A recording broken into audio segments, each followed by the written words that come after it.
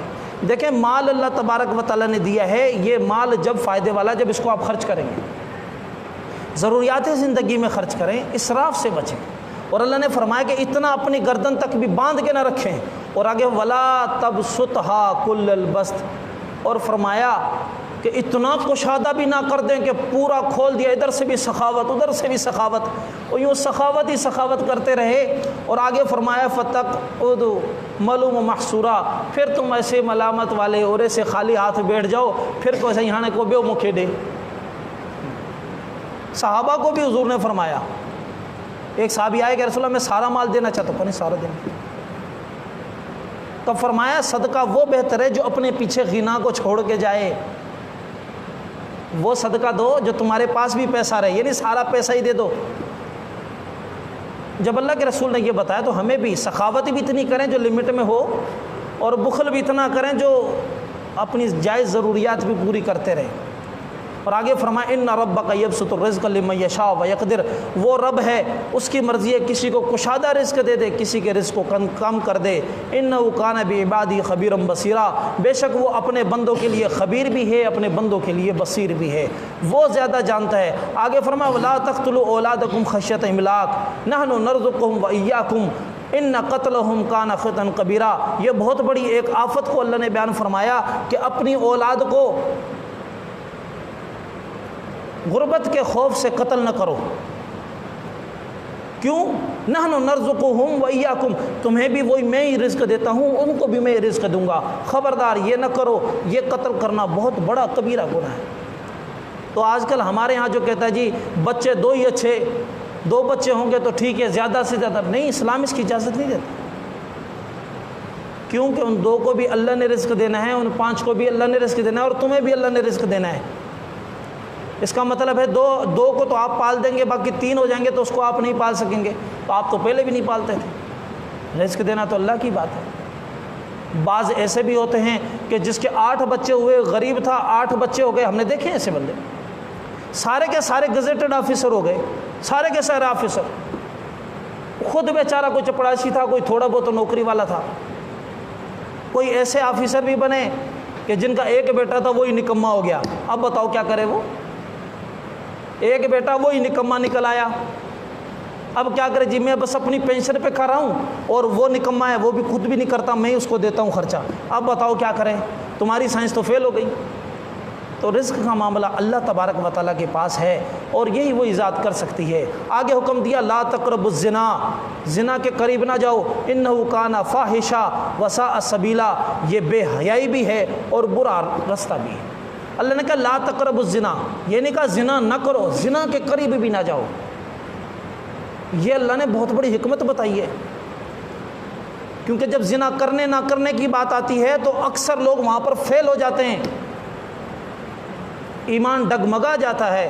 اللہ کہتا ہے زنا کے قریب بھی نہ جاؤ، مانا جو زنا کے قریب لے جانے والی چیزیں ہیں، مرد اور عورت کا اختلاط، آپس میں ملنا جلنا، آپس کی گفتگو، آپس کی کنورسیشن، آپس کی ملاقاتیں، آپس میں بیٹھ کر کہیں اکٹھے چائے پینا، آپس میں کہیں جا کے پارٹیوں میں کہیں گھومنے جانا، یہ سب چیزیں اللہ تبارک و تعالیٰ نے ناجائز اور حرام قرار دی ہیں۔ کیوں قرار دی ہیں؟ اور آگے فرمایا وساء سبیلا، یہ بے حیائی ہے، آپس میں یوں ملنا بے حیائی بھی ہے اور برا رستہ بھی ہے۔ تو بے حیائی بھی ناجائز اور حرام ہو جائے گی، ملنا بھی۔ اور آگے پھر بہت سارے کہتے جی حیا تو آنکھوں میں ہونی چاہیے، جب آپ کی نظروں میں حیا نہیں ہے پھر آگے بات کرتے اگر کوئی بے پردگی سے جی پردہ تو آنکھوں کا پردہ ہوتا ہے۔ ارے بھائی یہ کیسے ہے؟ انسان ہے، آنکھوں سے ہی دیکھ رہا ہوتا ہے۔ ایک عورت پردے میں جا رہی ہے،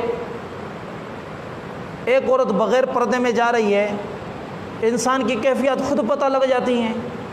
اب پردے میں جا رہی ہے، اس پر نظر ویسے پڑ گئی، آدمی ہٹا لے گا۔ بغیر پردے جا رہی ہے تو ایک دفعہ نظر چلی گئی، دوبارہ بھی جائے گی، یار دیکھ تو لوں۔ انسان ہے نا، تو انسان کے اندر جو اللہ نے شر رکھا ہے وہ کبھی بھی ختم نہیں ہوتا۔ شر انسان میں رہتا ہے، شر کو دبانا پڑتا ہے۔ یاد رکھیے گا، وقت کا بڑے سے بڑا ولی، وقت سے بڑے سے بڑا پیر کوئی بھی ہو جائے، وہ بالکل بھی گناہوں سے پاک صاف کہہ دے کہ بس اب اس میں کبھی گناہ نہیں ہوگا، ایسا نہیں۔ حدیث میں آتا ہے کل بنی آدم خطا ہوں، سب خطا کار ہیں، بہتر خطا کار ہے جو توبہ کر لے۔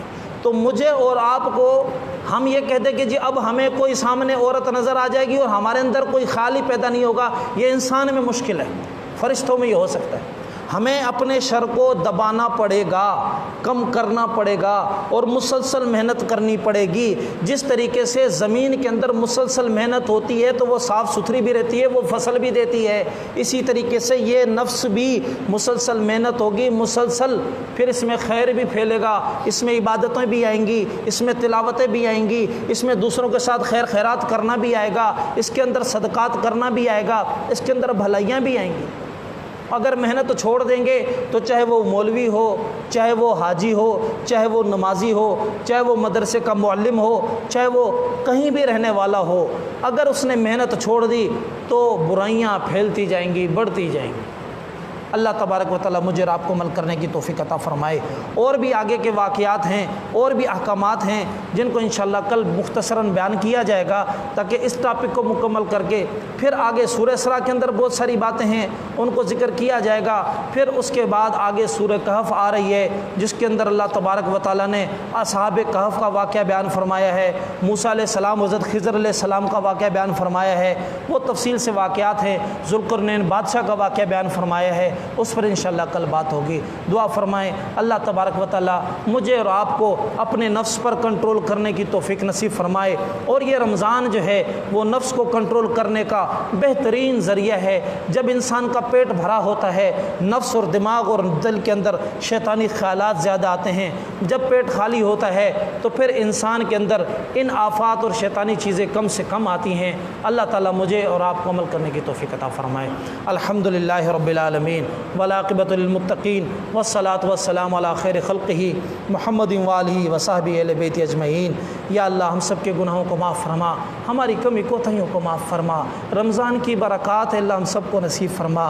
یا اللہ گناہوں کی وجہ سے اپنے دلوں پر لوہے سے زیادہ سخت سیاہ رنگ ہم نے چڑھا لیا، اے اللہ اس قرآن کی برکت سے، اس رمضان کی برکت سے، تیری ان رحمتوں کی برکت سے جو تو خاص رمضان میں عطا کرتا ہے، ہمارے دلوں کو اے اللہ صاف ستھرا فرما دے، اے اللہ قرآن کا نور نصیب فرما دے۔ اے اللہ ہمارے نفس سرکش ہو چکے ہیں، اے اللہ ہمارے نفس جو ہمارے کنٹرول میں نہیں رہے، اے اللہ ان کی سرکشی کو ختم فرما، ان کو ہمارا مطیع اور فرما بردار بنا۔ اے اللہ حضور صلی اللہ علیہ وسلم کی مبارک دعاؤں میں ہمیں حصہ عطا فرما۔ یا اللہ حضور صلی اللہ علیہ وسلم نے جن آفات سے پناہ چاہی ہمیں پناہ عطا فرما۔ یا اللہ ذوق اور شوق نصیب فرما، اے اللہ قرآن کا ذوق نصیب فرما، قرآن کا شوق نصیب فرما، اے اللہ قرآن کو ہمارا شفیع بنا، اے اللہ قرآن سے ہماری یاری لگا دے، اے اللہ قرآن کے ساتھ ہماری محبت اے اللہ پکی فرما۔ اے اللہ جو اس بیان کرنے میں یا سمجھانے میں جو مجھ سے کمی کوتاہی ہوئی، اے اللہ معاف فرما۔ اے اللہ گناہ گار ہیں، اے اللہ تجھے راضی کرنے کے لیے خدمت کر رہے ہیں، اے اللہ جو حق ہے وہ ادا نہیں کر سکتے، اللہ معاف فرما۔ اے اللہ جو سنا، اے اللہ اس پر بھی عمل کی توفیق نصیب فرما۔ اے اللہ جن بھائیوں تک پہنچا ہے، اے اللہ ان کو بھی آگے پہنچانے کی بھی توفیق نصیب فرما، ان کو بھی عمل کرنے کی توفیق نصیب فرما۔ اے اللہ جو نیک لوگ جہاں جہاں حرمین شریفین میں، بیت المقدس میں، اے اللہ جہاں جہاں بھی اکٹھے جنگلوں میں، پہاڑوں میں، اے اللہ تیرے سامنے مانگ رہے ہیں، اے اللہ ان کی دعاؤں میں ہمیں بھی حصہ عطا فرما۔ اے اللہ جو تیرے سامنے مقبول بندے رو رہے ہیں، اے اللہ ہمارے جیسے ناٹک کرنے والوں کی دعاؤں کو بھی اے اللہ ان کے صدقے قبول فرما، اپنے حبیب کے صدقے، صحابہ اہل بیت کے صدقے ہماری دعاؤں کو قبول فرما۔ اے اللہ جو کچھ پڑھا اس کا جو کچھ تو ثواب اور اجر عطا فرمائے، حضور صلی اللہ علیہ وسلم کی بارگاہ میں پیش کیا۔ اے اللہ تمام صحابہ بزرگان دین اور جو دنیا سے جا چکے مسلمان، اے اللہ ان کو اجر عطا فرما، ان کی قبر کو نور و منور فرما۔ اے اللہ وہ لاوارث پڑے ہیں، اے اللہ ان کی مدد و نصرت فرما، اے اللہ ان کی کامل مکمل بخشش فرما۔ اے اللہ عالم اسلام کی حفاظت فرما، یا اللہ جو مسلمان پریشان ہیں ان کی پریشانیوں کو دور فرما۔ یا اللہ ملک پاکستان کو دن دگنی رات چگنی ترقیاں نصیب فرما۔ اے اللہ جو معاشی اور جو دوسری بھی آفتیں آئی ہوئی ہیں، اے اللہ اس رمضان کے صدقے یا اللہ ان آفتوں کو اے اللہ دور فرما۔ اے اللہ ہمارے حکمرانوں کو بھی اے اللہ تمام کو بھی اے اللہ ہدایت نصیب فرما، ان کو بھی ملک پاکستان کے ساتھ مخلص فرما۔ اے اللہ جو بھی اس ملک کے ساتھ خیر خواہ ہیں، اے اللہ ان کی جان مال عزت آبرو میں برکت نصیب فرما۔ اے اللہ جو بھی دشمن ہے اس ملک کے، اے اللہ ان کو ہدایت نصیب فرما، اگر اللہ ان کے نصیب میں ہدایت نہیں تو ان کو تباہ و برباد فرما۔ صلی اللہ تعالی علی خیر خلقہ محمد و آلہ و صحبہ اہل بیت اجمعین برحمتک یا ارحم الراحمین، آمین آمین آمین، لا الہ الا اللہ محمد رسول اللہ۔ اللہ بیٹھنا قبول فرما۔